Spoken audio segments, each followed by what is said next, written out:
皆さんこんにちは.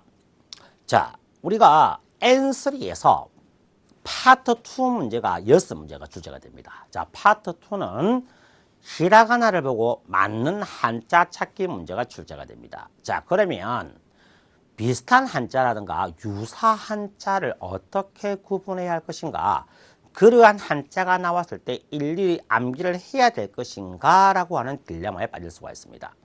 물론 박규인 시험에서는 유사 한자를 많이 다루고 있지는 않습니다.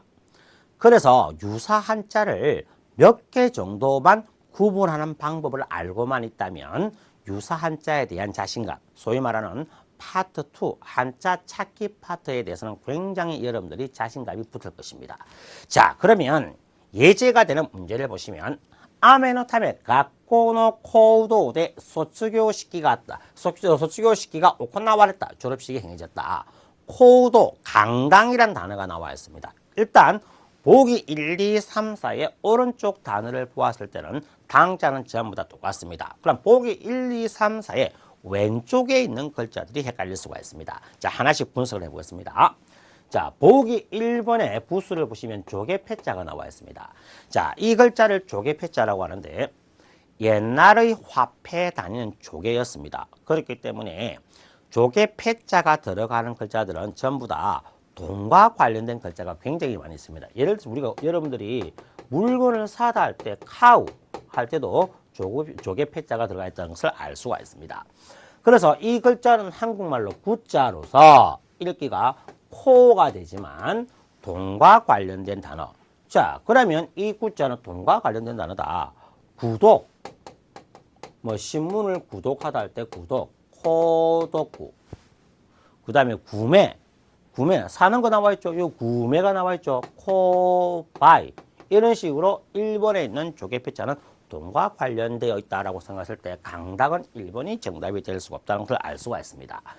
자, 보기 2번에 보시면 나무목자가 나와 있죠. 나무목자.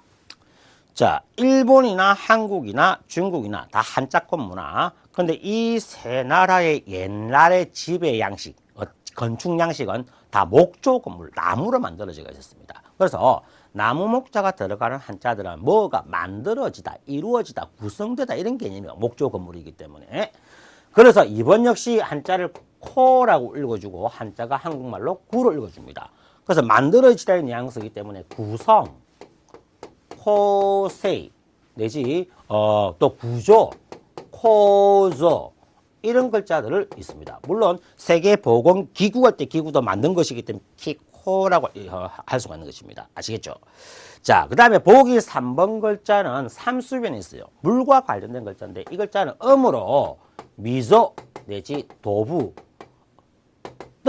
뜻이 뭐냐면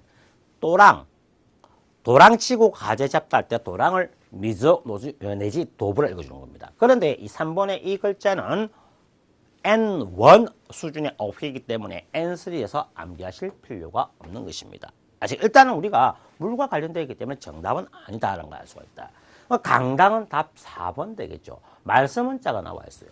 그 말과 관련된 것이기 때문에 우리가 이 강자 역시 읽기가 코가 되겠고, 말과 관련된 강사 코시, 또 강의를 하다 할 때 강의 코기 이런 글자가 있겠습니다. 그 다음에 강당, 말을 하고 연설하는 곳이기 때문에, 그래서 강당은 4번이 정답이 되는 것입니다. 물론 여러분들이 유사 한자를 구분하는 방법을 여러분 나름대로의 방법이 있을 수도 있습니다. 자, 그 방법이 있을 수도 있겠지만 그 방법이 없는 학습자가 대부분이기 때문에 제가 여러분들에게 이런 유사 한자를 어떻게 구분할 것인가, 일단은 뭐 부수를 통해서 구분했습니다. 그 외에 부수 외에 또 다른 방법으로 구분하는 방법도 여러 가지가 있습니다. 이것은 JLPT N3 문자의 보장판에서 여러분들에게 충분히 설명을 합니다. 그래서 비슷한 한자를 공부를 할 때 지금 시험 형태는 유사 한자가 많이 나오지는 않습니다.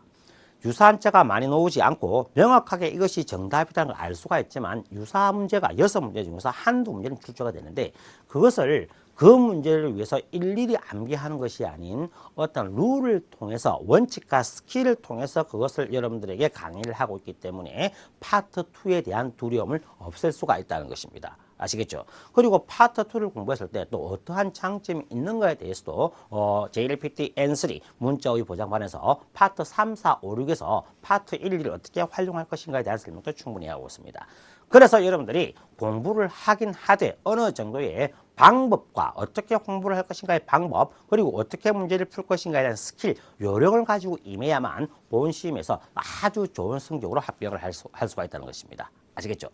자, 그럼 여러분들과 본 강의에서 만나 뵙도록 하겠습니다. 서,皆さん頑張ってください。